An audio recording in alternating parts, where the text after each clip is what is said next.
Toros raza cebú. Los toros de la raza cebú se caracterizan por ser de gran tamaño.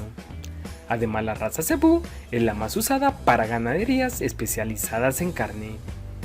Los toros de la raza cebú se utilizan para cruzarlos con razas de menor porte, para poder generar el ganado doble propósito, que está destinado para producción de leche y carne. Características del ganado cebú. La cabeza y dirección de los cuernos es lo que difiere a la raza cebú de los Bos taurus, pero la mayor diferencia es la jiba, que está colocada sobre el pescuezo, colocada sobre la espalda un poco adelante. La jiba varía en tamaño con el macho y la hembra y con el estado de gordura del bovino.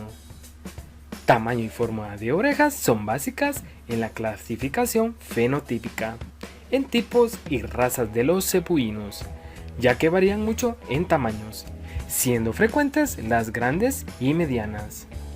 Otro rasgo distintivo es el perfil craneano,